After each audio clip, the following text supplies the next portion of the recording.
L'homme de Tokpli se repose depuis ce samedi parmi les siens. À Tokpli, l'ancien Premier ministre parti du pays pour un exil sans doute difficile a regagné le bercail. Agbeome Kodjo, habitué des émissions radio et du D12, ne viendra plus répondre à nos questions. Ce dimanche, comme tous les dimanches d'ailleurs, votre émission étale ses plans de questions autour de la démocratie que se construit le pays autour malheureusement de tous les écueils naturels ou artificiels sur son chemin.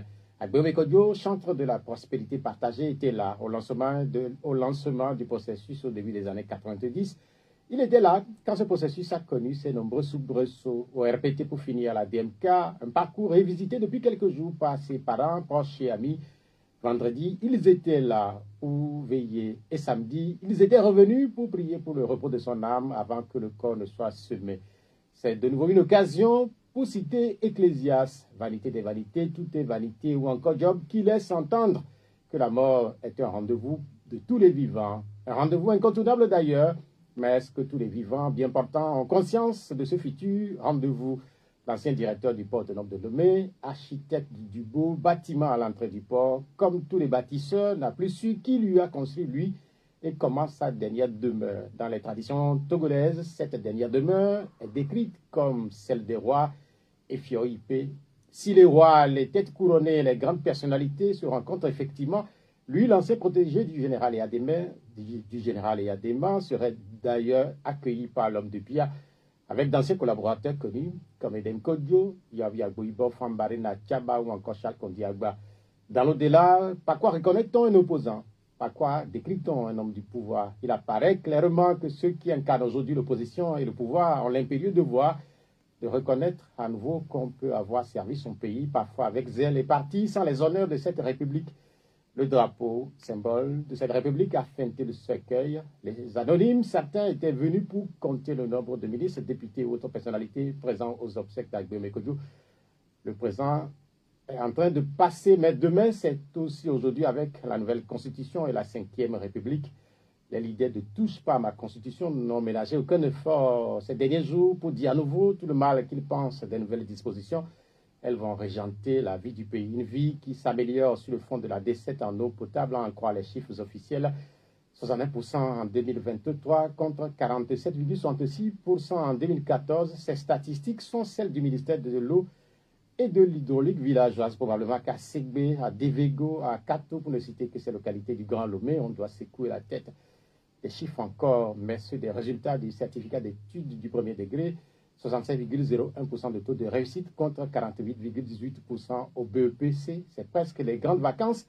Où allez-vous passer vos vacances? Bonjour à tous et merci de nous rejoindre des 12 de Pyramide FM. Notre invité est Jonas Siliadin, ancien directeur de cabinet du Premier ministre Agbeome Kodjo.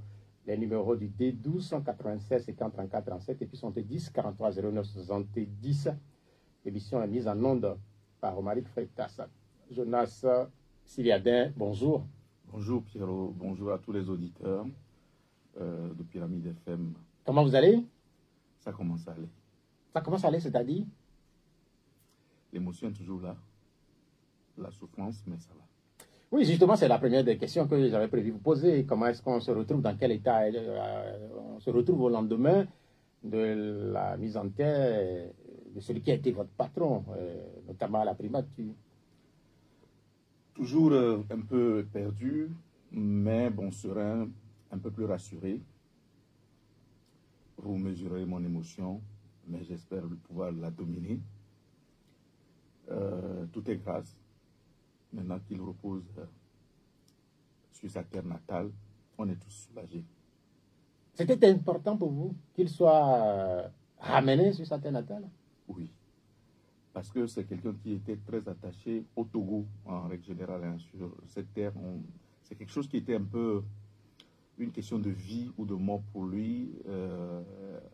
Et c'est quelqu'un qui est très ancré dans le terroir. Vous savez, quand il était là, quand il était aux affaires, nous allions à Tokpli, nous allions dans la préfecture de Yoto au moins 2 fois par mois.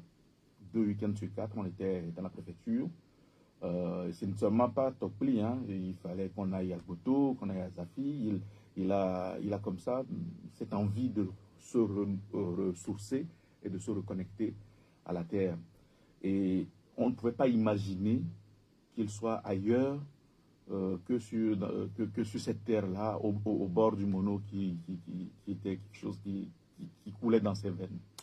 Oui, dans ce passé-là, vous nous racontez là que vous vous retrouvez à Topoli, à Boto, à Zafi sans doute, dans les différentes agglomérations de la préfecture.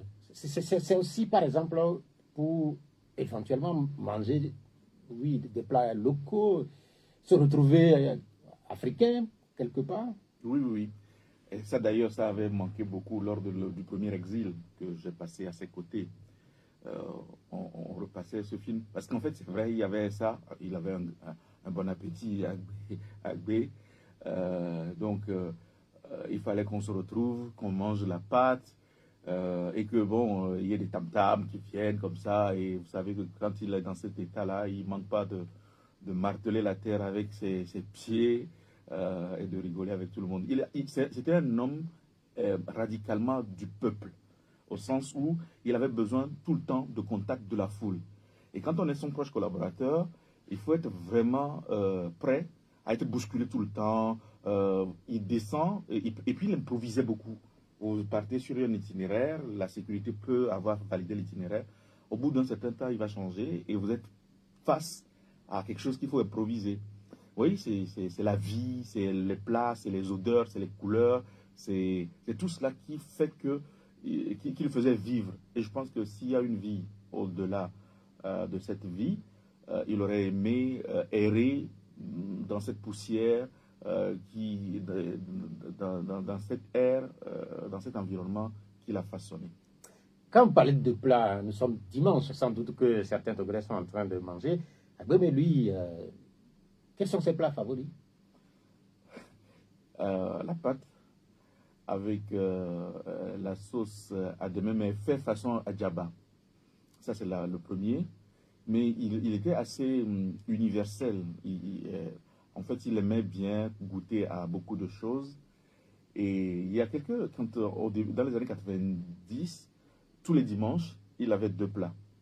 Il y avait un plat africain et un plat togolais, on va dire, et un plat non togolais que son cuisinier ou son majordome, il s'entendait pour le lui faire. Il tenait toujours en disant, dimanche, c'est deux plats. Et donc, quand on avait l'honneur d'être invité à sa table, on devait passer d'abord par la pâte. Et puis, si on a encore de la place, on pouvait manger des raviolis ou, je sais pas, du poulet yassa. D'ailleurs, un jour, on était au Mali, il avait fait commander du tchèpoudjen. Et sans nous le dire, une fois qu'on a terminé la séquence politique, publique, il nous a fait aller chez un de ses amis où on a mangé du tchèpoudjen et tout ça. Moi, c'était la première fois que j'en mangeais d'ailleurs, dans les années 90. C'est vrai que le tchèp-djem, en réalité, c'est un plat sénégalais qui se mange à Dakar. Sans doute que les Togolais de Dakar qui nous regardent en ce moment, certains doivent être en train de manger du tchèp-djem. Revenons au Togo, puisque ici, c'est le Adjaba, en faisant référence donc à un des plats favoris de l'ancien Premier ministre. Et hier, vous en avez mangé un peu à l'enterrement? Moi, particulièrement, non, mais je pense qu'il y en avait certainement. Hier, on était très pris par tout le protocole officiel, public et familial, on va dire.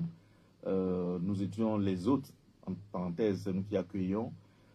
Oui, il doit en avoir eu. Moi, j'étais un peu très pris par tout ce qui entoure la sécurité, le maintien d'ordre, le bon déroulement des choses. J'étais plutôt sur la tour de contrôle, mais je pense qu'il doit en avoir eu, certainement. Bien, merci. On parlera du déroulé de ces événements-là qui vous ont occupé sur les dernières 48 heures. Mais d'ordinaire, quand quelqu'un est mort, il y a cette formule qui revient très souvent, que la personne laisse un vide qu'on ne peut pas combler. Est-ce que vous êtes dans le même cas de figure? Absolument. Et encore plus, c'est d'autant plus important que la personnalité dont on parle était on peut pas, c'est pas exagéré de dire qu'Agbeoumi était exceptionnel. C'est un homme de contact qui développait beaucoup de relations, mais c'est un homme qui avait beaucoup de dimensions différente. C'est un homme assez complexe de ce point de vue-là. Même s'il donne l'apparence de quelqu'un de très simple, de très abordable, c'est quelqu'un de très complexe. Hier, par exemple, il y avait le ministre Djibril Ngom qui est venu lui rendre hommage, l'ancien ministre du Sénégal, qui est un ami, un très grand ami à lui. Vous vous retrouvez parfois dans des pays, vous ne savez pas comment il a fait, mais il a toujours quelqu'un qui vient à l'hôtel, qui vous dit « mon ami, mon frère ». Et donc, quelqu'un comme ça, quand il disparaît, ne serait-ce que par rapport à tout ce réseau, on ne sait pas comment on fait pour contacter qui, comment on gère les choses. C'est vrai qu'il y a un vide. Et puis bon, par le fait aussi qu'il soit décédé, on ne peut pas dire prématurément parce qu'on ne sait pas, c'est pas nous qui réglons les choses, mais oui, à 70 ans, on s'attendait encore à voir Agbé pour une vingtaine d'années là. Et moi, j'imaginais un jour aller le voir à Tokli, un peu vieux, et puis me moquer un peu de lui, prendre des nouvelles. Malheureusement, il n'y a plus. Vous avez cité là un ministre qui était là. Vous rappelez le nom? Djibril Ngom. Il est sénégalais. Il est sénégalais. Il était directeur du port de Dakar. Et c'est là où ils se sont connus. C'est vrai qu'il y avait beaucoup de gens qui étaient là et vendredi, beaucoup de gens aussi samedi. Outre lui, puisqu'on sait qu'il y avait un prêtre qui était venu du Bénin, mais en fait de l'extérieur, qui aussi était là? Je n'ai pas toute la comptabilité des personnalités qui sont venues. Ce qui fait, enfin, ma particularité dans cette histoire, c'est que je suis à la fois son collaborateur, mais membre de, enfin, pas la force des choses, membre de la famille. Ce qui fait que j'étais un peu plus dans beaucoup de choses à la fois. J'ai pas pu identifier tout le monde. Et puis bon, vous savez, quand il y a l'émotion comme ça, c'est après en regardant les photos qu'on se rend compte. J'ai vu le représentant de l'Union européenne qui était là. J'ai vu une délégation de la Côte d'Ivoire. J'ai vu des gens venus de la France. C'est ce que je peux avoir retenu. J'ai retenu pour le moment, oui, du Canada, parce que ces enfants ont étudié pendant longtemps au Canada. Voilà ce que j'ai pu voir. Nous parlerons aussi de ceux qui étaient là en venant de Lomé ou du Togo dans un instant, mais je ne sais pas si vous le savez, dans ce fauteuil, celui qui avait inauguré le D12 avec nous ici à Pyramide, c'est Agbébé Kodio. C'était en juillet 2016 au lancement de la radio. D'ailleurs, la radio a continué par célébrer ses 8 ans. Si nous avons le temps vers la fin de l'émission, nous dirons un ou deux mots à propos. Mais je propose qu'on écoute un des derniers passages quand même d'Agbébé Kodio ici à Pyramide.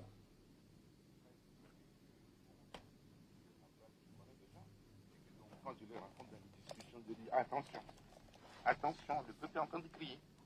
Attention, mieux même, de toute façon, nous avons fait un certain nombre de communiqués ou des déclarations au niveau de nos formations politiques où nous disons que, bien sûr, qu'on a décrété, du moins, comment je dirais, le mandat social, mais les politiques déclinées ne sont pas assez puissantes, ne sont pas assez puissantes pour toucher, si vous voulez, de toute façon, la vie des Togolais. Et qu'à ce niveau-là, qu'il faille faire des efforts. Donc, je crois quand même que ce n'est pas, en tout cas, une grande révélation si je dis que la crise que nous traversons aujourd'hui est là essentiellement de toute façon pour cause les souffrants des Togolais qui n'arrivent pas à s'offrir des repas réguliers donc tous les jours. Ce qui s'est passé dans cette même salle Fazao donc a été très émouvant et nous pensions que du moins tout cela serait implémenté donc le plus rapidement possible.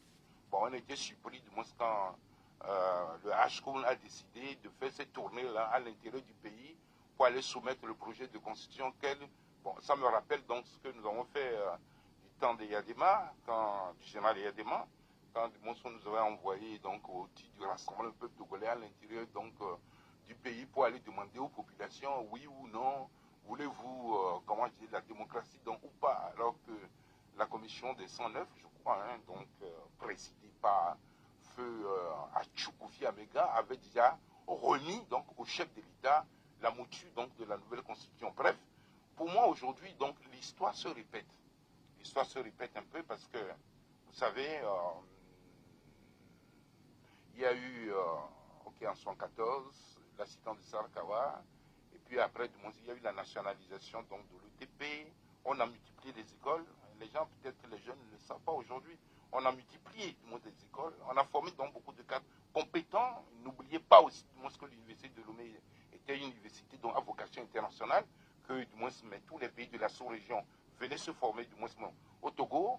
Et puis après quelques années, on s'est engagé dans des investissements lourds, ce qu'on appellera plus tard des éléphants blancs, et il y a eu des programmes d'ajustement. Les programmes d'ajustement ont fait que on a fermé des entreprises publiques. On a licencié des gens. Les étudiants qui sortaient de l'université du Bénin, qui venaient donc sur le marché du travail, ne trouvaient plus du travail. Tout cela, avec une situation politique un peu délétère, combinée, avait provoqué du moins le 5 octobre. C'est exactement dans la même figure que nous trouvons aujourd'hui. Les Togolais résignés, que la démocratie c'est pour demain, que le gouvernement s'engage à voter une nouvelle constitution pour se donner un boulevard. Le seul pôle de résistance qu'il y avait, c'était l'ANC. Agbemé Kodjo, ancien Premier ministre, ancien président de l'Assemblée nationale, vous venez de l'écouter, il était ici à plusieurs reprises. Une réaction après avoir écouté?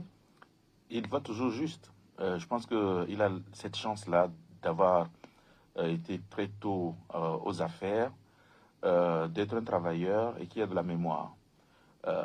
L'ancien ministre des Finances, Alipu, disait de lui à un moment donné qu'il était le seul ministre, lorsqu'il a mené des sujets financiers au gouvernement, qui avait lu, commenté ses dossiers et qui lui faisait des observations pertinentes d'ailleurs. Tout ce qu'il vient de dire là, en très peu de temps, c'est une analyse pertinente, juste de ce qui s'est produit et aussi une façon de montrer que l'histoire se répète si nous ne savons pas asseoir le progrès, tirer les leçons de ce qui nous arrive. Il a raison, et vous verrez.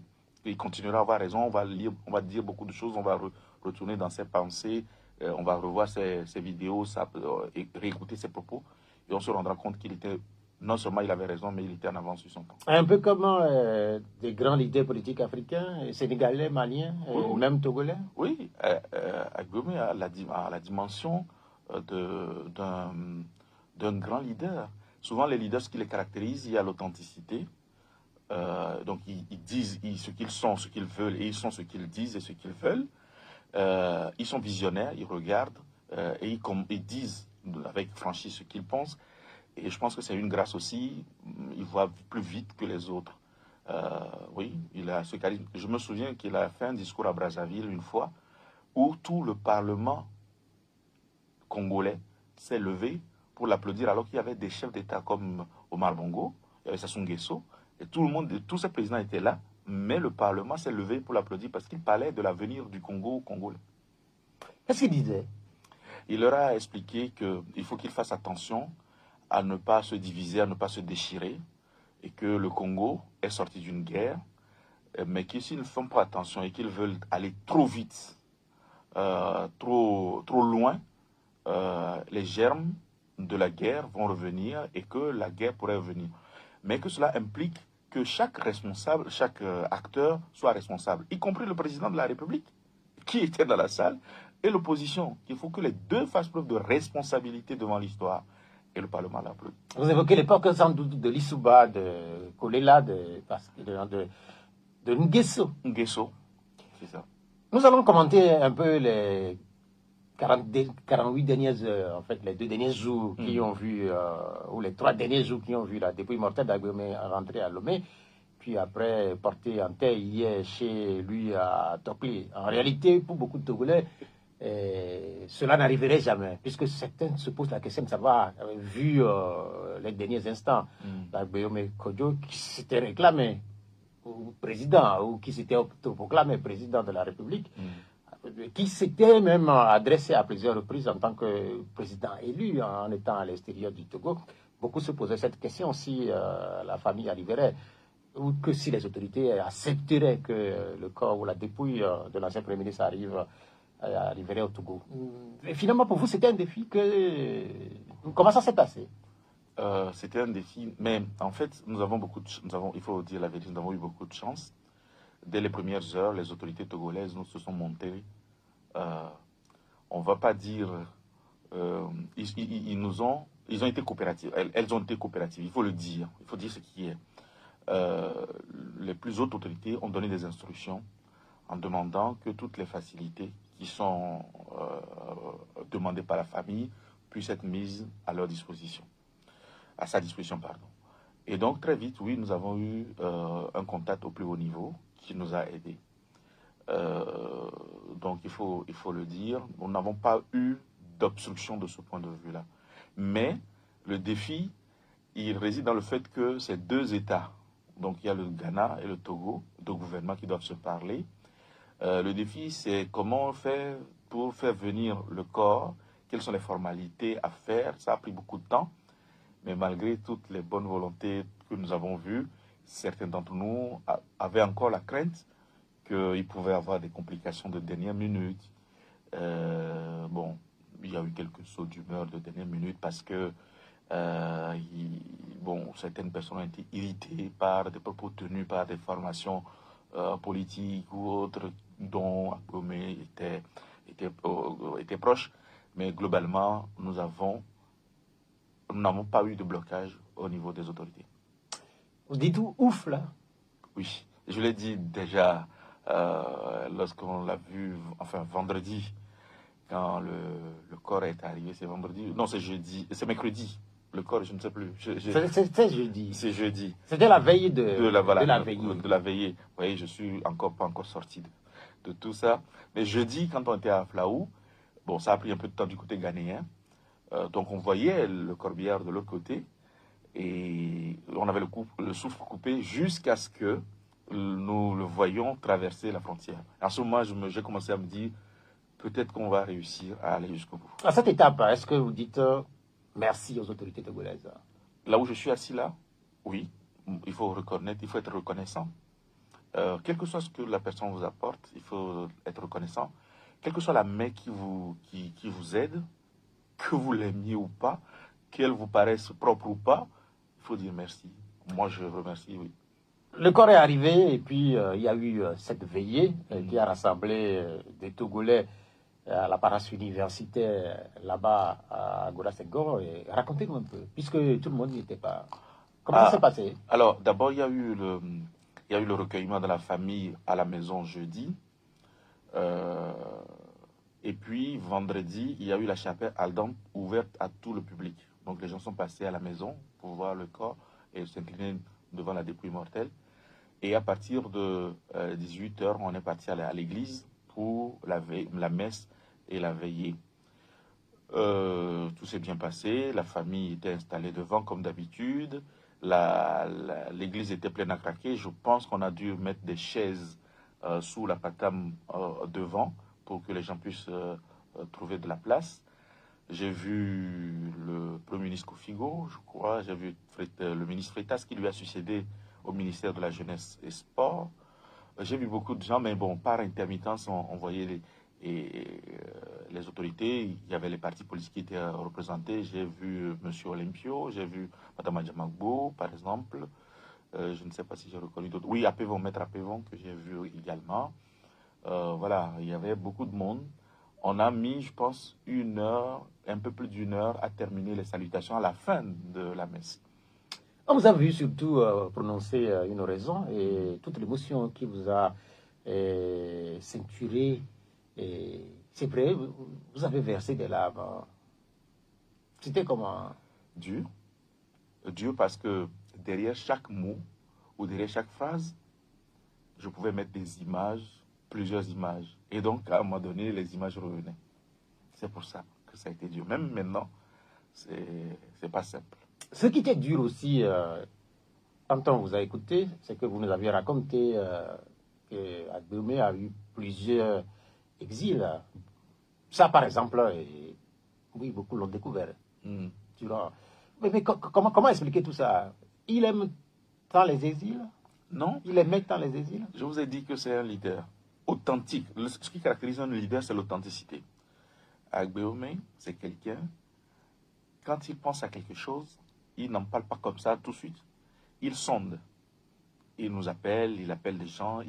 C'est pour ça qu'il a beaucoup de tiroirs. Il sonde. Puis une fois qu'il a les informations, il fait sa propre synthèse, son opinion. Une fois qu'il est sûr de ce qui lui paraît être juste, il ne va plus en démordre. Et il va parler, il va aller. En plus, c'est quelqu'un qui était très énergique. Vous le connaissez mieux que enfin, vous le connaissez un peu comme moi aussi. Très énergique. Et un mot, une phrase très simple, il va lui donner beaucoup de relief, beaucoup d'accent. Et ça, forcément, à un moment donné, ça dérange certains. Parce que les gens aiment plutôt qu'on arrondisse les angles, qu'on passe par des choses, qu'on dise pas exactement ce qu'on veut. Et lui, il était comme ça. Et c'était un homme de conviction. Et j'ai parlé de la rectitude, de sa rectitude à défendre ses convictions. C'est ça qui lui a fallu beaucoup de déboires. Mais ce sont des qualités. Il en a fait combien? Aguilera a fait 3 exils, en fait. Le premier, c'est à la sortie de la conférence nationale. Lorsque il a vu tout ce qui s'est passé, vous savez, il était très déçu du cynisme. Parce que moi, je l'ai connu à cette époque, enfin, je l'ai connu un peu avant, à la JRPT, mais j'ai commencé à le découvrir au moment de la préparation de la conférence. Je me souviens que c'est l'un des ministres qui nous étonnait, nous surprenait de sa disponibilité à accueillir tout le monde. On voyait des associations de l'opposition venir au groupe de travail avec lui et on ne voyait pas un militant du RPT qui voulait favoriser forcément les siens, mais il avait de bonnes relations avec eux. Jean Degley le dit souvent aussi, il a dû travailler ils ont travaillé ensemble et on a vu quelqu'un qui était disponible. Et ça, c'est quelque chose qui est très important. Mais quand la conférence est terminée, qu'il a vu que malgré l'effort, malgré la sincérité dont il avait fait preuve dans la préparation et la conduite des travaux, puisque il avait vraiment fait tout ce qu'il faut, eh ben on lui a fait des mauvais procès, il y a eu des calomnies. Et il est parti. Il s'est installé en France. Et il m'a même montré son appartement en France lorsqu'il l'a quitté pour cet premier exil où je n'étais pas là avec lui. Donc il m'a montré même l'appartement. Et donc il est parti. Et ce n'est qu'après qu'on l'a fait revenir. C'est Péré, c'est Tchala, Palio Tchala, paix à leur âme, qui sont allés le chercher et qui lui ont dit de venir travailler avec le RPT, avec des conditionnalités quand même. Hein. On avait, au bout de quelques années, une transition pacifique pour que quelqu'un d'autre prenne la main, mais dans un climat apaisé. Visiblement, vous avez fait avec lui un de ces exils-là. C'était sans doute au début des années 2000. 2002-2004. Et nous sommes le 7 juillet aujourd'hui, n'est-ce pas? Et un dimanche. Ça fait donc 22 ans jour pour jour que nous nous sommes retrouvés à Paris après qu'il est parti de Lomé et qu'il est passé. C'est l'histoire qu'il est temps d'espérer. Là. Voilà, après la publication de Il est temps d'espérer, il était dans la clandestinité, on ne savait pas où il était. Et nous nous sommes retrouvés le 7 juillet, le dimanche 7 juillet 2002 pour aller à la messe ensemble. Et après la messe, nous avons commencé à réfléchir sur la suite. Et ça nous a pris 3 ans pour sortir de ça. Pour la jeune génération, quand on évoque cette époque, il est temps d'espérer. Est-ce que vous voudrez bien revenir là-dessus un peu pour cette jeune génération qui, visiblement, veut savoir, veut comprendre tout ce qui s'est passé dans l'histoire politique de notre pays? Rapidement, hein, c'est que quand on est sorti de la conférence nationale, le RPT n'était pas dans un bon état. Bon, il y avait des difficultés. Donc, on s'est dit qu'on allait le reconstruire. Et quand le RPT a voulu faire son congrès, on lui a interdit la salle Fazao. Nous nous sommes regroupés au siège du RPT. Ça a marqué un début d'un comportement de l'opposition vis-à-vis du RPT. C'est-à-dire, on faisait tout pour empêcher les gens du RPT de se déplacer, de se mouvoir, de faire des meetings. On a eu des moments où les gens ont été tabassés, qui ont été caillassés. On ne pouvait pas circuler librement. Moi-même, j'ai fait les frais à Tchévier. Donc, puis, nous nous sommes dit, non, on va s'organiser quand même pour être un parti qui survit. Et à l'époque, le chef de l'État était d'accord que les choses se passent de manière très ordonnée, tout le monde était d'accord. Parce que, comme le disait le doyen Mivedor, nous sommes de ceux qui ont accompagné le RPT dans sa mort et dans sa résurrection. Je le dis, maintenant aujourd'hui, il y a des gens qui fanfaronnent en ville, mais nous avons accompagné le RPT dans sa mort et dans sa résurrection. Et quand on a fini, le président a souhaité le congrès des retrouvailles. Et à partir de ce moment, on a fait un congrès, on a fait appel à ceux qui avaient pris leur tangente, qui s'étaient installés partout et tout ça. On les a fait venir. Et lorsque ces gens sont venus, ils ont changé la ligne que nous avions définie avant. La ligne que nous avons définie au premier congrès du RPT, après la conférence, c'est que le RPT devienne un parti réellement démocratique, qu'il s'inscrive dans la dynamique du progrès. D'ailleurs, le RPT avait été appelé brièvement quelques semaines le RPTD, Rassemblement du peuple togolais pour la démocratie, dont M. Vigniko Améregnato a été le premier président. Kodjo était trésorier, Péré était secrétaire général. Et moi, j'étais au comité central, bien évidemment. Et donc, on a fait ce travail. Et quand les autres apparatchiks sont revenus, militants de la 25e heure, ils ont créé un noyau autour du chef de l'État pour lui expliquer que nous étions en train de la mener vers la sortie doucement sans lui dire. Et surtout que c'est un complot, etc., que nous avons... Et ils ont réussi progressivement à indiquer au président que la voie n'était pas celle de l'ouverture, mais de la fermeture, de la radicalisation. Et on a tout fait au sein pour essayer de rassurer le président, de rassurer les gens, mais ça n'a pas marché. Puis, nous arrivons en 2002. Péré est fatigué de justifier à chaque fois, quand il allait saluer à Bouibo, quand il se retrouvait à la mer, quand il parlait avec ses amis, de se justifier tout le temps. Et il sort une lettre qu'il envoie au comité central, et donc au comité central, aux membres du comité central, qui est la base du RPT. Et dans cette lettre, il explique que nous devons changer de comportement. Que lorsque nous ne devons pas faire l'inverse de ce que l'opposition nous a fait. Tollé général. Et on nous a demandé de l'exclure. Et on a écrit une lettre très, très, très difficile pour littéralement pour l'insulter. Et on nous a demandé aux membres du comité central de signer la lettre pour lui envoyer. Ce n'était pas les procédures du RPT. On devrait recevoir le candidat, le camarade Péré, l'écouter d'abord, lui donner le droit de se défendre, et puis après on prenait une sanction. Mais l'exclusion a été prise. Et donc, ils nous ont demandé de signer. Et donc tout le monde a signé, sauf 3. Le professeur Egbamon Bidamon, le premier ministre Kodjo, il était premier ministre à l'époque, et moi-même. Nous avons refusé, nous avons fait une contre-proposition qui a été rejetée. Et puis, quelques mois plus, nous étions au mois de mars. On a parlé du printemps, de la perestroïka en parlant de Péré, tout ça. Mais comme les choses ne bougeaient pas, vers le mois de mai, avril-mai, le Premier ministre publie un autre pamphlet qui est « Il est temps d'espérer ». Non, c'est en juin. Le texte a été rédigé avant, mais ça a été publié en juin. « Il est temps d'espérer ». Qui revient sur tout ce qu'on reprochait à Péré, en disant « Non, il a raison, Péré, ce qu'il dit ». Voilà les raisons, voilà les preuves pour lesquelles Péré a raison. Il a détaillé beaucoup de choses, il est allé plus loin. Et c'est depuis ce jour-là qu'il a, enfin, il est parti et on s'est retrouvé en exil. Oui, sur ces exils-là, le prêtre, un des prêtres célébrants, vendredi à la veillée, est revenu sur ces exils et puis il a eu cette phrase forte. Il a dit « Il est têtu ». Oui, c'est ce que je disais. C'est un homme de conviction. Donc quand il est sûr de quelque chose, il s'y tient. Il ne veut pas en démordre. Vous pouvez bien lui apporter des choses, il peut comprendre. D'ailleurs, lorsqu'il a pris définitivement la décision de partir de Paris, nous étions 3 à ses côtés. Une de ses filles, son oncle, Dossé, paix à son âme, Augustin, et moi. Sa fille a joué sur l'émotion, tout ça, papa, il ne faut pas. Il a compris. Il a fait semblant d'être ému, mais tout de suite il a repris en expliquant. Son oncle a joué sur l'autorité parentale et tout ça. Il a compris. Et moi, j'ai été réaliste avec lui, cash. J'ai dit, vous allez arriver au Togo, on va vous arrêter. On va vous arrêter, on va vous mettre en prison. Mais vous savez, nous, on va se battre ici pour que vous soyez libérés. Mais pendant tout ce temps, vous serez avec des gens que vous ne connaissez pas. Pour boire, ce sont eux qui vont vous donner à boire. À manger, c'est eux qui vont vous autoriser à voir tout ça. Vous serez isolés.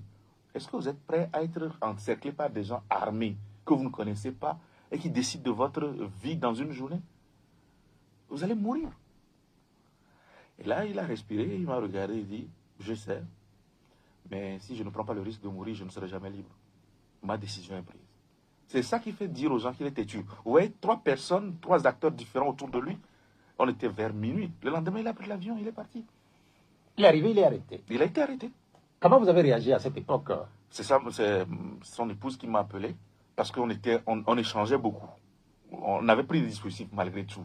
pour sécuriser le parcours, pour voir comment ça se passait. Et donc, moi, j'étais en contact direct avec l'épouse depuis le départ. Augustin l'accompagnait, l'oncle l'a accompagné Et Perry était à la frontière. Quand il a franchi la frontière, on les a installés dans une voiture de police en expliquant que c'est pour des raisons de sécurité et qu'on allait l'amener à la maison. Et donc, il a appelé sa femme pour dire « Je suis à bord de tel véhicule, nous arrivons à la maison ». Sa femme me l'a dit. Puis, quelques instants, l'itinéraire change. Alors, on dit « Bon, non, on va aller voir le procureur d'abord ».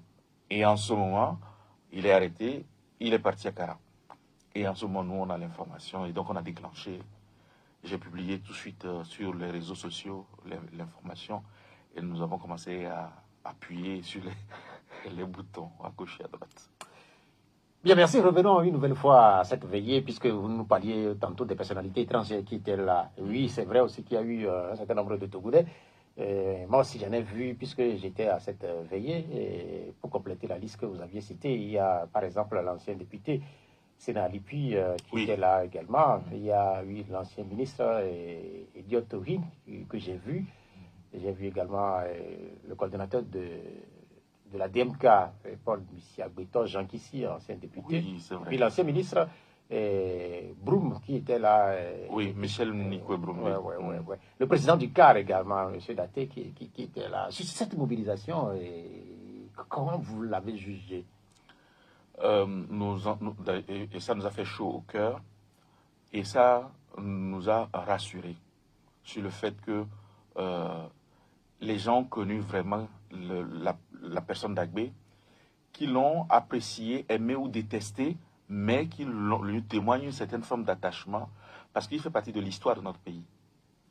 Et ça nous a rassurés, ça nous a fait chaud au cœur et nous leur en sommes reconnaissants. Si il en avait été autrement, ça nous aurait un peu attristé. Donc ça nous a un peu... Moi, quand les gens défilaient, j'étais en train de revenir de mes émotions. Et c'est vrai que ça m'a beaucoup aidé à m'apaiser, de voir tous ces visages. Oui, sur cette présence qui était là, oui, il y a aussi les absences, parce que beaucoup se sont posé la question de savoir si les ministres en fonction seraient là, si par exemple il y a une délégation du gouvernement. Sur cet aspect, qu'est-ce qui s'est passé? Je ne sais pas parce que je ne suis pas de l'autre côté du rideau, mais ce qu'on a observé effectivement, c'est qu'il n'y a pas eu de démarche officielle, il n'y a pas de présence des ministres, enfin de ceux qui sont en exercice. Bon, ça voudrait dire qu'ils n'ont pas reçu d'instructions pour y être. Ça peut vouloir dire ça, ou peut-être des questions d'agenda. Mais vous savez, peu importe. Il y a une citation que j'aime beaucoup qui est attribuée à Victor Hugo. Les grands hommes se contentent de construire le piédestal, l'avenir installe la statue. Des questions aussi allant dans le même sens ont été posées par rapport à un hommage officiel ou pas, puisque il s'est dit que la loi autorise à ce qu'un président de l'Assemblée nationale, une fois décédé, ait droit à des offices ou à des hommages officiels. Est-ce que cela vous a gêné qu'il n'y ait pas eu ça? Non. Vous savez, je ne me préoccupe plus d'être gêné par ce que les humains peuvent faire les uns envers les autres. Ça fait un certain nombre d'années que je ne me préoccupe plus de ça, à titre personnel. Peut-être que vous poserez la question à la famille proche, à la famille biologique, ils vous répondront, ils auront leur réponse. Mais moi, en tant que l'un des plus historiques collaborateurs d'Agbé, ça ne me pose aucun problème. C'est un non-événement pour moi. On retourne une nouvelle fois là où vous avez fait la célébration. Il y a aussi cette question, pourquoi est-ce que c'est là-bas? Pourquoi est-ce que c'est pas, par exemple, sur un grand stade? Pourquoi est-ce que c'est là-bas? Parce qu'à un moment donné, beaucoup s'étaient posé la question de savoir si cet emplacement allait pouvoir contenir les populations ou ceux qui viendraient. Alors, ça a été le choix de la famille. Je ne peux pas dire pourquoi cet endroit précis. Mais il y a eu toujours, dès le début, depuis toujours, il y a eu le souci d'éviter tout débordement, toute forme d'acte qui pourrait être interprété comme une provocation. Nous ne voulons pas entrer dans ce jeu-là de provocation, etc. Parce que la mort est une chose sérieuse. Je pense que les derniers instants de quelqu'un sur la terre, c'est très important. Agboume n'a pas fait semblant de mourir. Il ne va pas se ressusciter, enfin, il ne va pas se réveiller demain et revenir nous voir. Enfin, je n'en sais rien, mais en réalité, ça se passe comme ça en règle générale. Et donc, c'est une chose qui est sérieuse. Nous avons perdu quelqu'un, et c'est sérieux, c'est définitif. Donc, tout ce qui est jeu, tout ce qui est rapport de force, tout cela est accessoire par rapport à ce qui nous arrive. L'essentiel pour nous, c'est de pouvoir accompagner l'être aimé comme on peut le faire en toute dignité jusqu'à sa dernière demeure. Tant que ce ne sont pas des vautours qui vous enterrent, tant que ce ne sont pas des vautours qui vous dévorent, vous avez sauvé l'honneur. Si en plus ce sont ceux qui vous aiment essentiellement, ceux pour qui vous êtes vraiment cher, qui vous accompagnent, moi je pense que c'est le signe même de le meilleur signe, le meilleur hommage qu'on puisse avoir. Hier, nous étions un tout petit nombre, mais je sais que nous qui étions là, nous avions un amour sincère pour Agboume. Quand vous parlez de tout petit nombre, vous faites allusion à l'intimité familiale à Tokoli. Oui. On a vu la police aussi qui s'est mobilisée pour sécuriser tout Oui. l'événement sur les 48. Sans doute que ça a été une démarche également venant de la famille. Oui. Ou c'est les autorités qui... En tout cas, nous avons informé les autorités et quand les éléments des forces de l'ordre viennent, ils se présentent à la famille, et l'officier ou leur responsable se présente et nous explique généralement ce qu'ils vont faire. Et ça s'est très bien passé. Il y a les ressources de maintien d'ordre privé de la famille et de la formation politique, mais nous avons travaillé en parfaite coopération. Donc c'était bien. Nous n'étions pas à Tokoli parce que vous avez parlé d'intimité familiale, donc nous sommes restés à Lomé. À Tokoli, comment ça s'est passé? Et ça s'est très bien passé. Il y avait une grande foule, malgré le fait de dire que c'est dans l'intimité. Certains sont partis avec nous de Lomé. Bon, je pense que parler d'intimité familiale en parlant d'Agboume, c'est aussi un peu mal parti déjà. Donc certains s'étaient entêtés, ils sont venus. Et à Tokoli, il y avait une forte population qui nous attendait. Oui, mais les forces de l'ordre étaient là pour nous aider. Les cérémonies se sont déroulées, on ne peut pas dire dans le calme, parce qu'il y avait du bruit, il y avait de l'agitation, il y avait des émotions. Mais dans l'ordre, on va dire que ça s'est bien passé. Il y a eu plusieurs moments. Il y a eu l'accueil à l'entrée de la ville, avec des cérémonies traditionnelles. Il y a eu le tour à la maison familiale, c'est très important. Il retourne chez ses parents, ils ont fait un tour là-bas. Puis maintenant, ils sont venus à la place publique, sous la Patam. On avait prévu la veille, on avait fait disposer 6000 chaises. Il y avait des gens debout, il y avait des gens ailleurs. Bon, donc, mais ça s'est bien passé, on avait bien organisé, on avait bien anticipé pour les parkings, etc. Puis après, le dernier moment, c'est quand on est rentré dans la villa Renaissance, qui est sa villa à Tokoli. Et là, effectivement, nous avons sécurisé le périmètre, nous avons fait sécuriser le périmètre, et puis bon. On a parlé d'intimité familiale. Je n'ai jamais pensé qu'il y aurait 6000 chaises de disposées. C'est ce que nous avions. Ah oui, c'est ce que nous avions. Alors, parce que moi, je l'ai connu, je sais. La famille aussi avait comment on dit ça? La famille avait se doutait un peu que ça pouvait déborder. Moi, je sais que même si les gens de Lomé n'étaient pas venus, toute la préfecture allait affluer. En fait, une grande partie de la population de la préfecture devrait aller venir. C'est d'ailleurs le gouvernement aussi l'a anticipé, je pense, parce qu'il y avait non seulement la police, mais il y avait des militaires qui ont été déployés. On a vu des jeeps avec des militaires qui étaient là pour faire en sorte que ça ne déborde pas.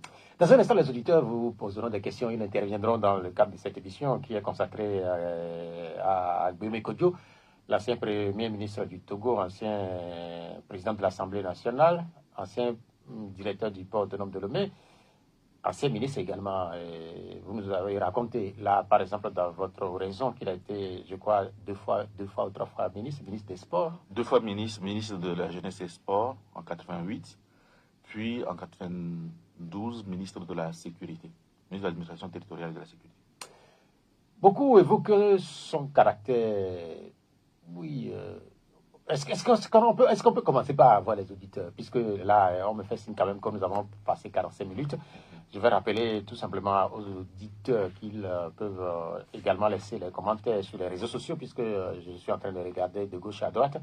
Je me ferai le plaisir de faire partager ces commentaires avec notre invité qui est Jonas Siliadin, ancien directeur de cabinet d'Agbemi Kodjo. Allô, bonjour. Oui. Bonjour. Oui, bonjour. Bonjour Pélé, comment vous allez? Oh, très bien. Oui, Pélé, on vous écoute.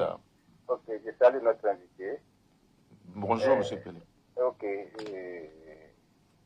Un baobab est tombé. D'eau de Kodjo. Parce que je suis là veillé à son tombeau. Moi, j'y étais.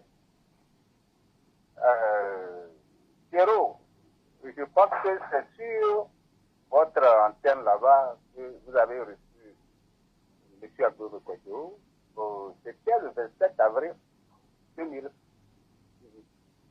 Je lui ai posé 2 questions.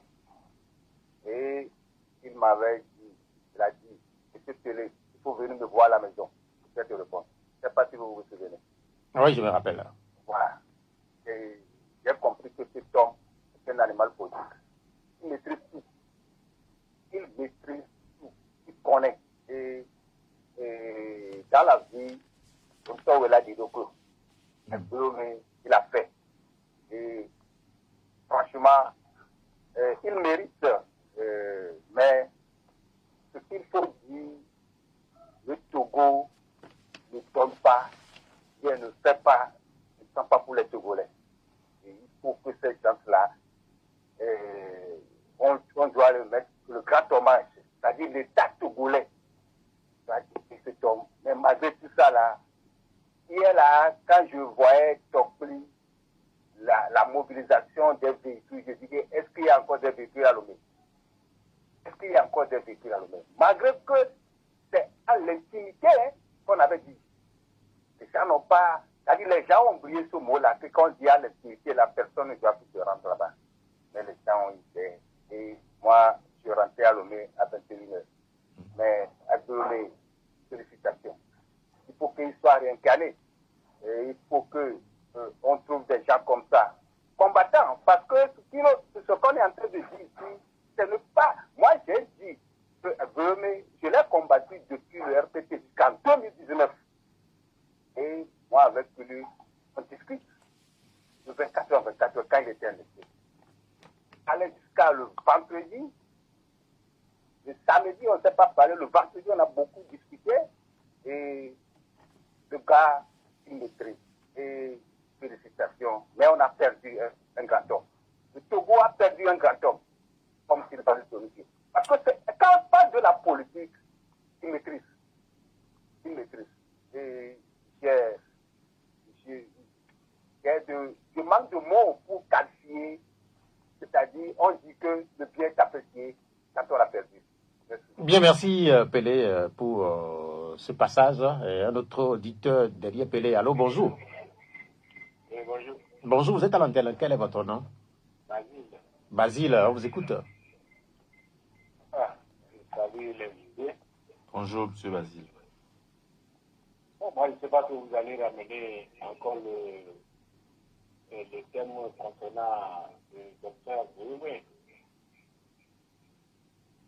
On est obligé d'en parler, mais excusez-moi. Quand tu étais au RPT devenu uni, le temps-là, avant que ça ne quitte certaines, c'est un peu difficile. Vous allez faire la façade, dire que non, vous êtes la même. Non, mais non. Pourquoi il dit ça? Le patriarche est là, choisi pour les élections là.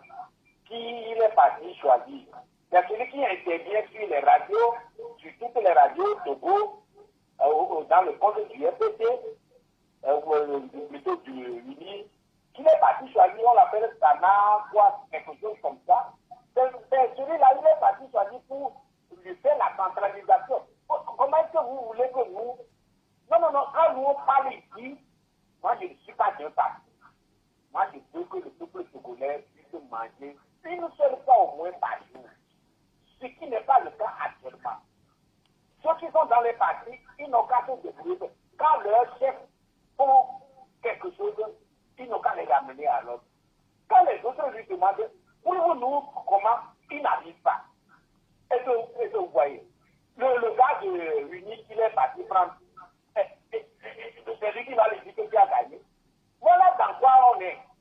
Non, on ne va pas marcher comme ça. Tout ce que vous avez dit, moi j'ai d'autres choses à dire, mais quand quelqu'un est décédé, nous on ne parle que du bien de lui.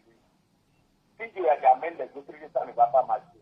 Je vous remercie. Bien, merci Basile d'être passé dans le cadre de cette émission qui est une émission spéciale en réalité, puisque Basile, vous avez d'autres sujets. Sans doute que le Togo, il y a beaucoup de sujets sur le Togo, et que le sujet de l'actualité à Gbebe Kodjo fait partie de tous ces sujets-là. Donc, Basile, excusez-nous alors d'avoir amené le sujet lié à la mort, à la disparition d'Gbebe Kodjo. Alors, bonjour. À l'auditeur qui était là et qui patientait, j'espère que derrière lui, on va pouvoir reprendre notre auditeur. Est-ce qu'on a quelqu'un? Si on n'a pas un autre auditeur, vous avez dit toute cette mobilisation, beaucoup. Oui, allô, bonjour. Allô, bonjour. Bonjour, vous êtes à l'antenne. Oui, c'est Paul. Oui, Paul, allez-y. Je salue notre invité, Bonjour, monsieur Paul. notre feu Agbéome, homme leader, visionnaire. Il a occupé assez d'importants postes au Togo. Mais est-ce qu'il en a fait profiter au Togo ou bien au Togolais? Bien. Ensuite, quelle conclusion allons-nous tirer alors de ce parcours qui finalement s'est noyé à l'exil? Merci. Bien, merci Paul pour votre intervention. Sa intervention en deux volets. La première partie. Est-ce que son passage d'abord répété au ministère, à la primature, à l'Assemblée nationale, au port, est-ce que cela a pu profiter aux Togolais? Je pense que je dois y répondre, c'est Oui, ça? allez-y, oui. Alors, au Togolais, c'est un grand groupe. Je ne sais pas si tous les Togolais ont bénéficié de quelque chose de la part d'Agbéome, mais j'ai cité dans mon hommage certaines choses qu'il a laissées. Moi, je vais citer, par exemple, une candidature à l'Assemblée nationale. Bien que l'Assemblée nationale soit monocolore, c'est-à-dire il n'y avait pas l'opposition, le gouvernement Adoboli a été obligé de venir rendre compte. Régulièrement, on faisait venir les ministres, on leur posait des questions, c'était réellement contradictoire. J'ai cité une fois l'exemple du passeport. Vous savez que dans les années, ceux qui ont connu ces périodes-là, dans les années 98-99, même pour obtenir un passeport, on n'arrivait pas à l'avoir au Togo.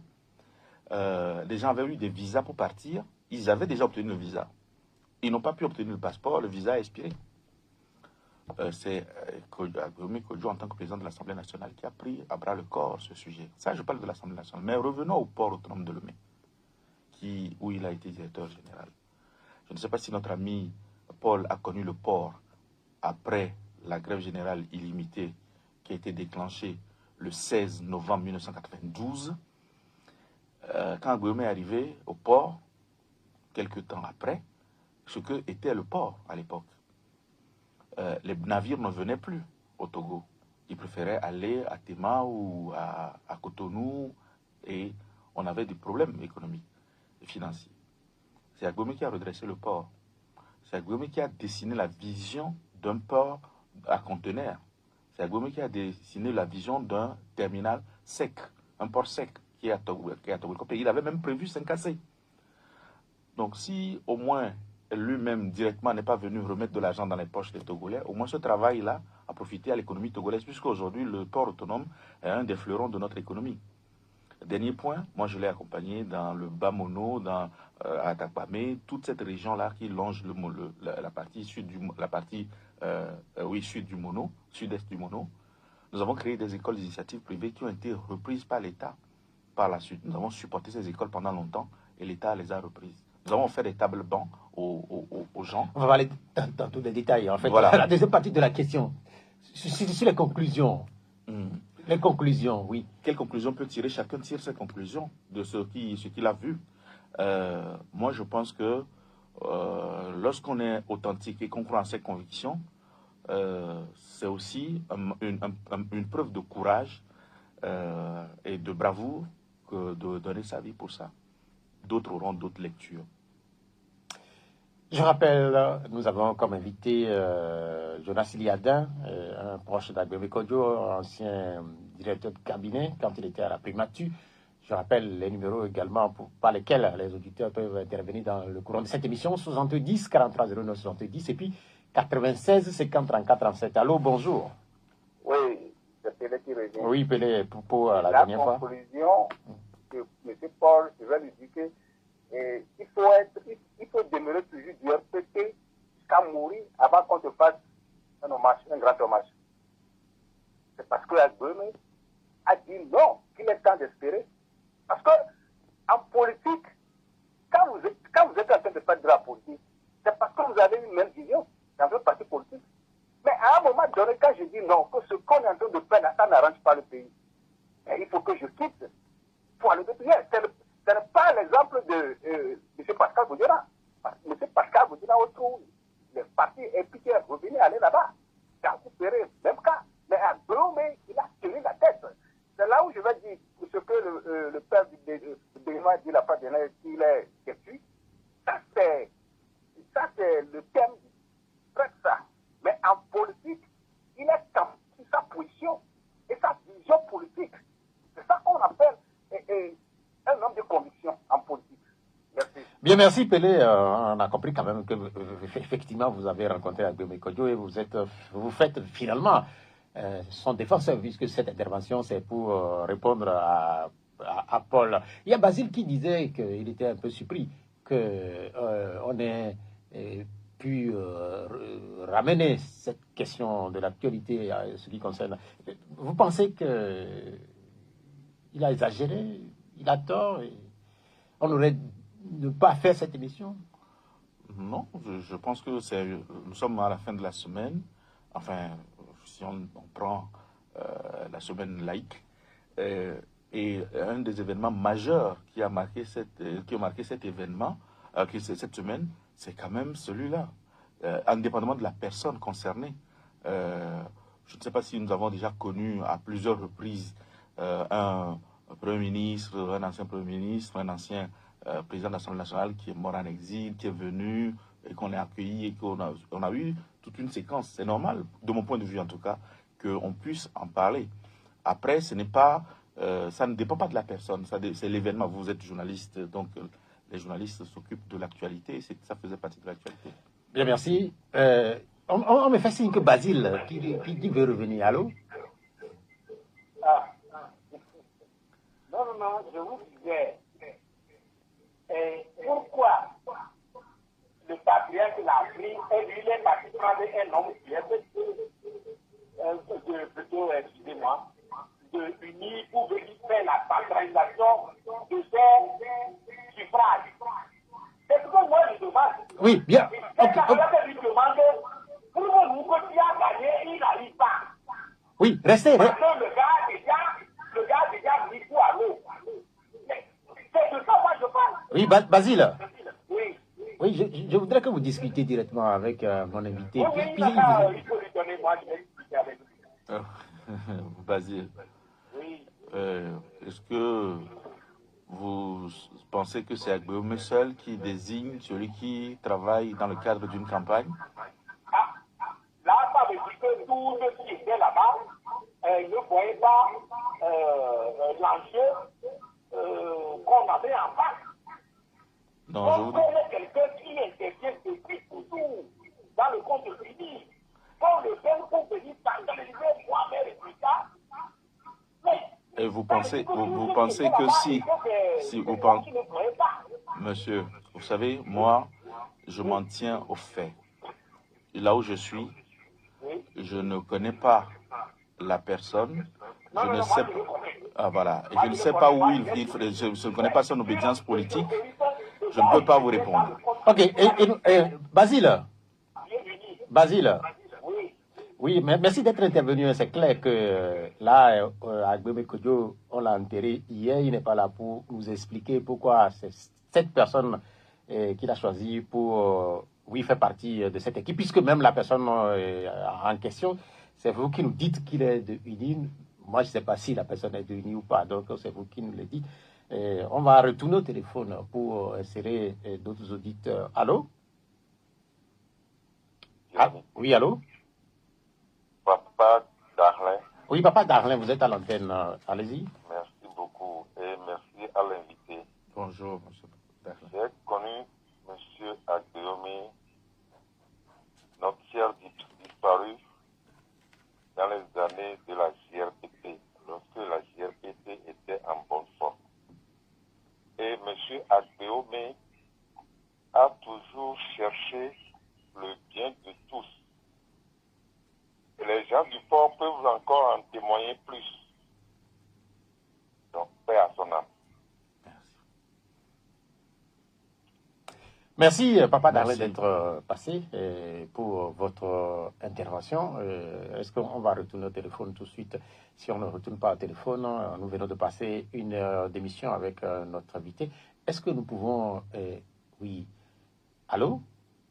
Allô, Bonjour. c'est Paul qui revient. Oui, Paul, pour la dernière fois. Voilà. Moi, j'ai connu Aguiome lorsqu'on allait à Lomé de prendre les miettes que Yadima ou bien tout le gouvernement nous distribuait après nous avoir aussi affamés. C'est en ce temps-là que moi je l'ai une fois vu. Il était autour de Yadima. Il faut qu'on danse avant d'avoir quelques petits billets. Bon, moi, la conclusion que moi je veux tirer, c'est que vraiment, si Aguiome aujourd'hui est décédé comme ça, malgré les privilèges qu'il a, il faudra qu'on se départisse des biens de ce monde pour se donner à l'amour, aimer son prochain, un point tiré. Merci. Bien, merci Paul pour ce dernier passage. Il parle d'amour. On a écouté beaucoup d'interventions liées à cette thématique, l'amour. Il semble que c'est quelqu'un qui aime surtout partager. Sans doute que vous allez confirmer, puisque vous faites partie de son cercle restreint et vous avez travaillé au port de... En fait, non, vous avez travaillé à la primature. À l'Assemblée nationale. À l'Assemblée nationale, oui. D'ailleurs, à ce propos, je voudrais rectifier, je n'étais pas le directeur, mais le chef de cabinet. Le chef de cabinet. Le directeur, c'était Pania. Ok. Le chef de cabinet, il est différent du directeur de cabinet. Absolument. Ok. Il partageait. Il donnait. Oui, oui, bien sûr. Bien sûr. Bon, je pense que pour peu que les gens qui connaissent bien Aguiome savent qu'il est très généreux, qu'il aime inconditionnellement, qu'il parfois même certains de ses proches lui reprochent cette façon-là de distribuer à tout va. Les gens construisent leur maison au Togo ici. Juste parce qu'ils sont allés voir Aguiome pour le supplier, de les aider à avoir des tonnes de ciment. Les gens ont perdu leurs parents ici pour les transporter au nord du Togo. Ils les aident. Il y a plein de gens. Ce n'est pas ça le sujet en fait. Vous savez, des gens peuvent vouloir vous dénigrer, faire ce qu'ils veulent. On dit que c'est bien, que ses œuvres l'accompagnent. C'est devant Dieu et devant lui seul juge suprême, que ça va se jouer. Si Aguiome a été ce que ses détracteurs disent, il le saura très vite devant son Père Céleste. S'il a été cet homme d'amour, cet humaniste déterminé, engagé pour défendre ses convictions, son Père Céleste le lui dira également. Donc le reste, ce n'est que vanité. Paul parle justement de vanité. Et quand je parle de Paul, je ne parle pas de l'apôtre Paul qui est intervenu, mais c'est dans Galate qu'on écoute ce passage. Vanité des vanités, que tout est vanité. En réalité, quand on voit un peu la vie, notamment de ceux qui, comme Aguiome Kodjo, ont servi la République, se sont livrés parfois pour le bien d'une certaine catégorie de Togolais. Et on peut se poser des questions finalement sur notre passage sur Terre. Absolument. Et au-delà même de ça. Mais si on revient à la personne dont on parle, Aguiome, vous pensez que s'il ne savait pas se délester des métaux de vanité, il accepterait, alors qu'il était Premier ministre, avec tous les privilèges qui vont avec, de se mettre en danger, en risque, et de faire cette longue traversée du désert? Bien. Imaginons qu'il ne l'ait pas compris, qu'il ne savait pas que ça se passait comme ça. Maintenant qu'il a fait 3 ans, il accepterait de le refaire alors qu'il a sa famille, sa maison, et il a ses amis et tout ça, il accepterait d'aller se réfugier dans un champ de maïs. Mais justement, sur la question du champ de maïs, mais on va revenir sur cette question-là, mais il y a quelqu'un au téléphone. Allô? Allô, bonjour. Bonjour. Gérard. Gérard, vous êtes à l'antenne. Là. Je salue l'invité. Bonjour, monsieur Gérard. Ça fait longtemps que je n'ai plus vu. Allô? Oui. Ça fait longtemps que je n'ai plus de ces nouvelles. Et je le salue. Bonjour, Bon, Gérard. ce que je garde de M. Aguilome, c'est sa façon de dire la vérité et puis son pragmatisme. Aussi, il a souvent été réaliste, que moi je le considère comme finalement un grand opposant, parce que il y a certains qui font tout pour ne pas, qui sont opposants, parce que quoi qu'on dise, ils ne quittent jamais. Je ne dis pas de quitter le territoire, mais c'est quelqu'un, puisque c'est dans la vérité, il fonctionne. Quand ça ne va pas, il sait qu'il est en danger, il prend l'exil. Ce n'est pas qu'il est heureux, mais c'est qu'il veut aussi sauver non seulement sa vie et toutes ses conditions. Donc, paix à son âme. Je ne l'ai pas côtoyé en tant que tel, mais à l'entendre, à l'écouter, ça veut dire que c'est un homme de conviction et il est aussi très pragmatique. Merci. Merci. Bien, merci. Le numéro de téléphone pour participer à l'émission, c'est 96 50 34 37 et puis 70 43 09 70. Je vois Richard qui demandait ce numéro. Il l'a écrit sur notre page. J'espère que Richardson nous écoute et qu'il peut appeler sur ces deux numéros. Est-ce que la ligne est libre pour que Richard puisse appeler? J'espère qu'il le fera dans les instants à venir. C'est l'histoire des champs de maïs. C'était quoi cette histoire? C'est lui-même qui l'a dit dans son audio. Quand il a quitté la maison et puis après, au bout d'un certain temps, il a fait une allocution dans laquelle il dit qu'il s'est réfugié dans un champ de maïs. Je ne sais pas, je ne suis pas allé, je ne sais pas où c'est en réalité, mais je pense qu'il n'était pas dans un hôtel 5 étoiles non plus. C'est une figure de style en réalité, voilà. Pour dire qu'en réalité, qu'il souffre, qu'il a des difficultés, comme dans un champ de maïs. Voilà. Allô? Oui, oui. Bonjour. C'est pour intervenir dans l'émission. Oui, quel est votre nom? C'est Mossé, depuis Agoué. Mossé? Oui. Oui, allez-y. Oui, bon, je salue l'invité. Bonjour, monsieur Mossé. Oui. Bon, c'est pour dire que M. Agbero Mekodjo a beaucoup fait pour le Togo, vraiment. Bon, on devait lui rendre un hommage quand même. Mais, bon, comme les autorités ont décidé de ne pas le faire, bon, ça ne fait rien quand même. Mais il faut que chacun prenne conscience de son parcours. Merci beaucoup. Bien, merci Moïse d'être bref. Après Moïse, est-ce qu'on a un audit? On n'en a pas encore. Donc, nous allons écouter une dernière fois Agbero Mekodjo. Puisque j'avais dit qu'il fait partie de ceux qui n'hésitent pas à répondre favorablement à nos invitations ici. C'est vrai aussi que ce n'est pas facile aux acteurs politiques, notamment togolais, d'intervenir dans les débats sur les médias, mais lui, particulièrement, il répond chaque fois que nous l'invitons. Nous allons l'écouter une dernière fois. Si nous considérons que tout ce que Dieu fait est bon, ou tout ce qu'il a fait est bon, il nous a créé un estomac. Pour faire quoi? C'est pour mettre de la nourriture dedans, pour produire de l'énergie qui nous permet de réfléchir, de bouger. Et quand les apôtres ont demandé à Jésus donc de leur enseigner une prière, dans la prière que Jésus a enseignée, donne-nous notre pain de chaque jour. Autrement dit, la prière du moins que les Togolais doivent formuler, du moins que le président de la République le forme, donne aux Togolais leur pain de chaque jour. Comme ça, tu es en harmonie avec ton Dieu. Et donc, tout ce qu'on dit, la santé publique, ça commence par une alimentation saine, un habitat social correct, dans un environnement sain. Et donc, moi, tout ça, les gens n'arrivent pas à manger. Les gens, de toute façon, ont des récriminations qui n'arrivent pas à exprimer. Que ça ne marche pas, que nous souffrons, qu'il y a des injustices sociales. Les gens le disent, mais tu ne peux pas le dire fort. Mais les gens le disent. Et dans le quotidien, nous l'observons. Encore une réaction? Oui, vous voyez, c'est encore juste, encore une fois. En fait, je pense que le devoir de tout homme politique, de tout gouvernant, c'est d'assurer à ses concitoyens ou à ceux qu'il gouverne la possibilité de conjuguer au présent de l'indicatif et à la première personne 3 verbes. Se soigner, se nourrir, s'éduquer. Et c'est ce qu'il dit. Et ça, c'est aussi simple que ça. Ça n'a rien à voir avec l'opposition à une personne ou la détestation d'une autre personne. C'est une question de... Et c'est ce qu'il exprime clairement. Nous avons besoin de faire tout pour que dans nos sociétés, personne ne se couche le ventre vide. D'ailleurs, il y a un auditeur qui l'a dit, et c'est lui-même qui... Basile, il dit...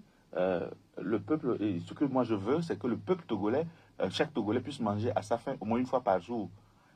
Vous voyez, c'est lui qui dit, il le reproche. En fait, il oppose un peu à ce que nous faisons en disant, c'est pas important, ce qui est important, c'est ça. Mais c'est ce que dit Agboué, mais justement, en faisant cette politique-là. Allô? Oui, allô? Oui. Oui, c'est Kossi. Kossi. Pas très loin de chez vous, là. Ah, Kossi, vous nous appelez de l'Oméga? Oui, de l'Oméga, pas très loin de l'Odef. Ok, on vous écoute, Kossi. Bonjour, monsieur. Vraiment, permettez-moi de m'incliner pieusement devant la mémoire de ce grand homme, Maître Kodjo Agboué. Oui. J'ai saisi tout à l'heure au mot l'intervenant et tout à l'heure l'extrait de l'intervention du disparu Marc Forcé a posé cette question. Monsieur Agboué a été président de l'Assemblée nationale, Premier ministre, 2 ou 3 fois ministre, une grande personnalité de ce régime qui a gouverné ce pays pendant longtemps. Il a compris que ce qu'on doit faire, c'est d'aider les gens à conjuguer les 3 verbes, comme l'a dit l'intervenant qui est là. Il a dit lui-même que Agboué a aidé les gens à construire des maisons. Est-ce que, pour avoir été au gouvernement pendant longtemps, qu'est-ce qu'il a fait pour que les Togolais aient pu faciliter la vie aux Togolais pour que chacun ait aujourd'hui un logement social, au lieu d'aller quémander individuellement pour se construire des maisons, au lieu que les gens soient obligés d'aller quémander chez eux pour pouvoir transporter leur monde jusqu'au nord. Est-ce que c'est ça être président de l'Assemblée nationale?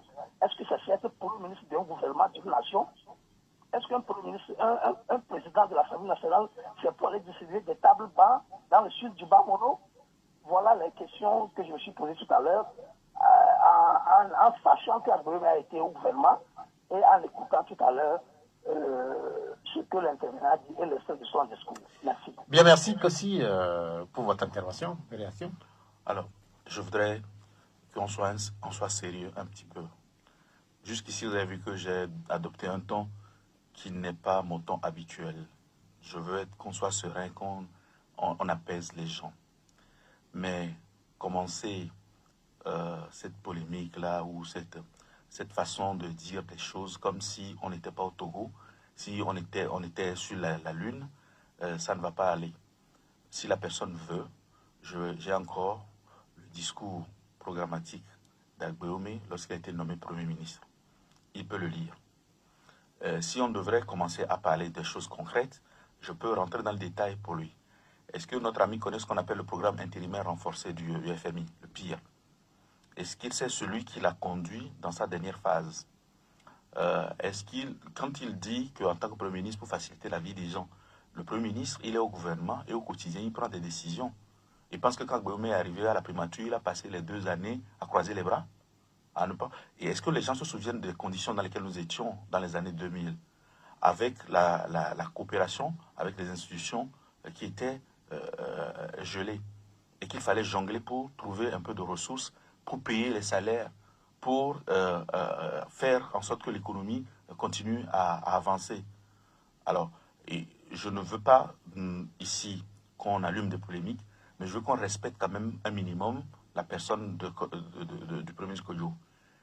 Est-ce qu'il a été le seul Premier ministre au Togo? Est-ce qu'il n'y a pas des Premiers ministres qui ont duré plus longtemps aux affaires? Est-ce que le Kodjo est parti des affaires depuis 2002? Qu'est-ce qui a été la différence? Ceux qui sont venus, ils ont fait mieux, moins bien, plus... C'est comme ça qu'il faut analyser les choses. Il ne faut pas venir ici parce que on a l'occasion de s'exprimer, commencer à vouloir semer le doute ou la confusion dans la tête des gens. Il faut arrêter avec ça. Ça aussi, c'est l'un des sujets avec le Togo, c'est que les gens confondent leur envie de dénigrer avec la vérité des faits. Et il faut commencer à lire. Si vous voulez, je peux vous donner le discours programmatique, je peux vous citer ce que vous voulez, vous pouvez lire la presse de l'époque et voir si Kodjo a fait ce qu'il faut. Je n'ai jamais dit que le rôle d'un Premier ministre, c'était de distribuer des tabacs. Mais enfin, quand vous venez d'un milieu et que vous voyez que les femmes souffrent, que pour inscrire les enfants à l'école, c'est un problème. Parce qu'on dit qu'il n'y a pas de tabac, qu'il faut que les parents eux-mêmes fassent des tabacs avant que leurs enfants ne viennent. Si on vous dit ça, vous n'allez pas dire non, moi je suis Premier ministre, je fais une proposition de loi, après on verra avec le président et tout ça, et avant de faire les choses. C'est dans l'urgence, et il a réagi dans l'urgence. Ça ne veut pas dire que c'est exclusif de ce qu'il a fait et qu'il n'a rien fait d'autre. Bien, merci. On m'a fait signe qu'il y a un autre auditeur, cet auditeur finalement, il est parti, puisque vous aviez dit tantôt, et je le sais, que vous avez été membre du comité central du RPT, Rassemblement du Peuple Togolais. Allô? Allô, bonjour. Oui, je suspends ma question. Cet auditeur. Jean de Vaughan. Jean de Vaughan. Jean, allez-y. Bonjour, monsieur l'invité, s'il y a bien. Bonjour, monsieur Jean. Je suis un corps habillé à la retraite après 11 ans. Okay. Je n'ai qu'une devant la mémoire d'Agouri. Entre-temps, quand on allait à la retraite, on touchait les pensions. 3 mois après, on vous prenait. Et les hommes allaient, nos grands frères allaient, même les militaires, les policiers allaient demander à Bourgogne les aider. Un jour, il a pris son bâton de pèlerin à revoir et à demander que les corps habillés qui partaient là, comment leur salaire se fait. Et c'est 3 mois après. Il dit non. Il a dit de changer de dénomination de leur ministère. Il a demandé comment ça se fait. 10 mois. Et il a dit, bon, c'était un ministère de la défense tout court. Pour que les salaires là se joignent ensemble au même moment que les actifs et les retraités. On a qu'à dire désormais ministère des anciens, de la défense et des anciens combattants. Et le gars a demandé à répondre. Et on a appliqué ça jusqu'à ce jour où nous prenons nos pensions chaque fin du mois que les actifs. Et à son âme. Merci. Merci pour le témoignage.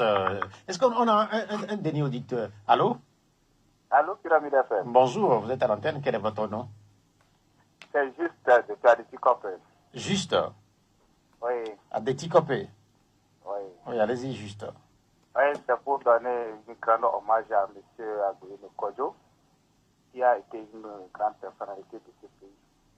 Et tous les anciens camarades du port autonome de Lomé ont toujours la bonne mémoire de M. Agouri Kodjo, qui en a tant fait. Et de la terre salésienne. C'est une grande personnalité. Merci. Bien, merci. Juste pour votre intervention, nous allons. J'avais un certain nombre de. Vous parliez du comité central. Oui, vous avez été membre du comité central. Oui, on sait qu'aujourd'hui, le RPT, on n'a plus le RPT, on a plutôt UNIR. Mais est-ce que vous pouvez faire ce petit exercice-là en termes de comparaison entre votre époque et l'époque actuelle? Ce serait un peu hasardeux parce que je ne suis pas très proche de UNIR. Mais vous observez. Oui, j'observe. Alors, non, je pense que ce qui caractérise UNIR, et c'est pour ça que je dis à ceux qui veulent combattre UNIR de ne pas prendre les choses à la légère, c'est cette rigueur. UNIR a hérité de cette rigueur, de cette organisation presque militaire que nous avions au RPT. Et là, quand la tête décide ou quand les organes du parti décident de la marche à suivre, ils suivent. Donc je pense qu'il y a cet héritage-là en partage de la rigueur, de l'anticipation.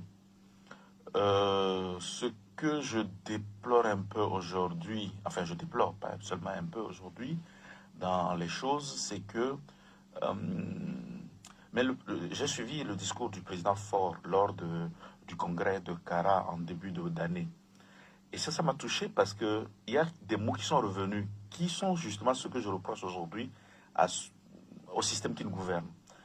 Le président Faure a dit ceci, il dit « Nous devons faire preuve d'empathie vis-à-vis de nos concitoyens. » Il a parlé d'empathie, il a parlé de bienveillance, il a parlé d'intelligence collective.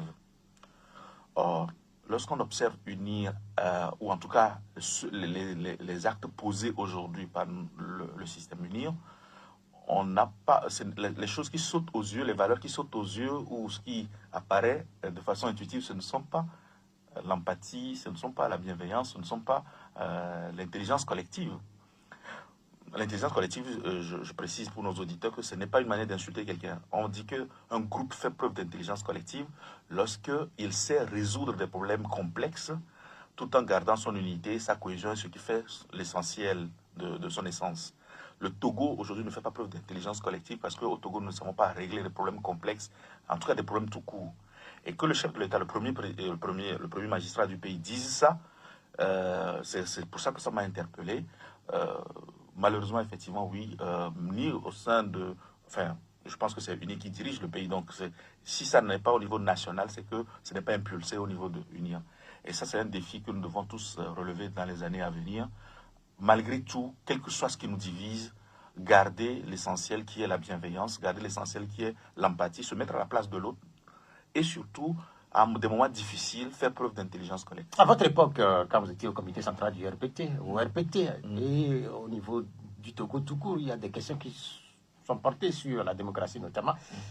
Malheureusement, c'est des questions qui résistent ou qui restent. Et beaucoup se posent aujourd'hui la question de savoir si la démocratie togolaise, si elle a progressé, si elle ne fait pas du surplace ou si elle ne recule pas tout simplement. Ces dernières années, on observe quand même que beaucoup de progrès qui avaient été faits sont en train d'être remis en question. C'est vrai qu'à partir des années 90, il y a eu beaucoup d'efforts qui ont été faits. La promulgation de la charte des partis politiques, donc on est rentré dans le pluralisme.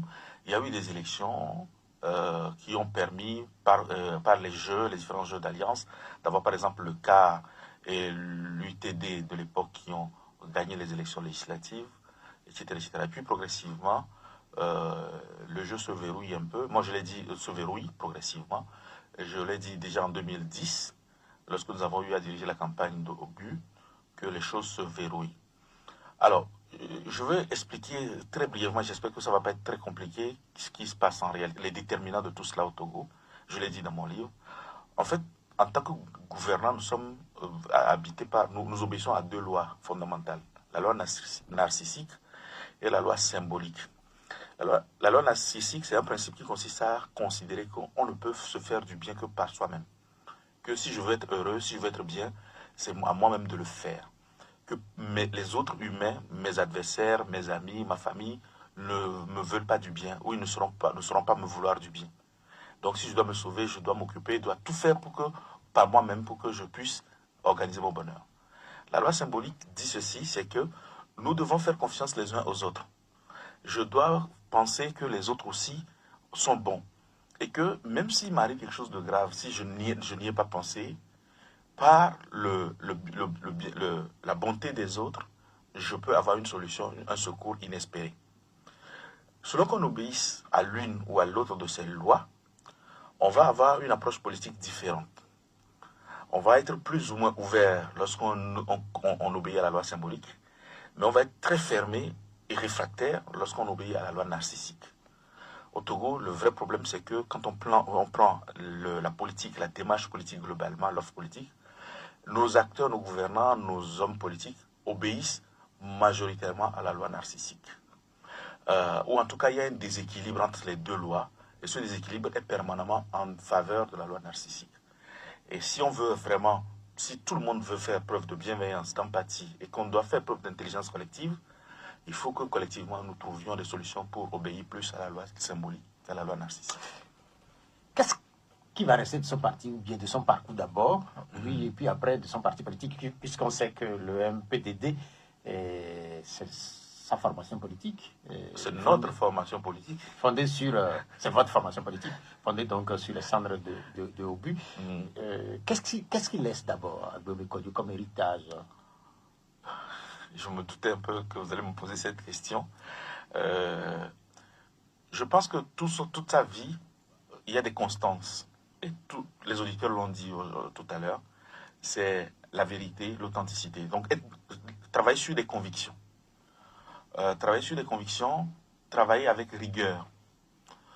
défendre ses convictions et aussi une vision sociale de la politique. C'est ce qu'il dit dans le dernier audio que vous nous avez fait écouter. Il dit qu'il faut que les gens mangent à leur faim. Il le dit souvent dans d'autres termes, que les gens se soignent, le bien-être partagé, etc., etc. Je pense que le plus important pour lui, pendant toute sa vie, je l'ai dit aussi dans l'hommage que je lui ai rendu, c'est que les hommes politiques ou la politique servent à partager le bonheur, à faire en sorte que le plus grand nombre ait l'essentiel. Et j'avais dit d'ailleurs qu'il a été marqué par son enfance. C'est ça. Il est né à Tokpli, dans un milieu où il y avait un peu de dénuement, dans une famille modeste. Et puis, il a découvert la capitale quand il est venu faire ses études. Il a vu la vie, les conditions de vie de certaines personnes de la bourgeoisie côtière, on va dire.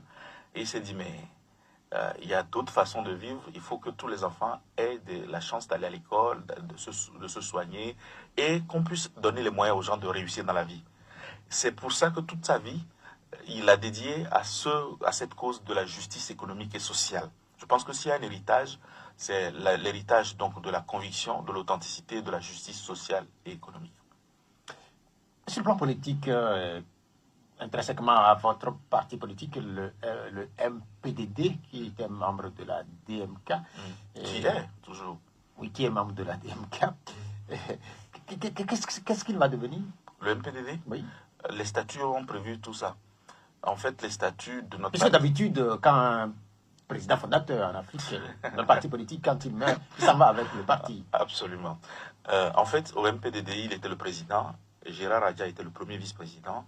Moi, je suis le deuxième vice-président et Mme Amouzou Dovi est le troisième vice-président.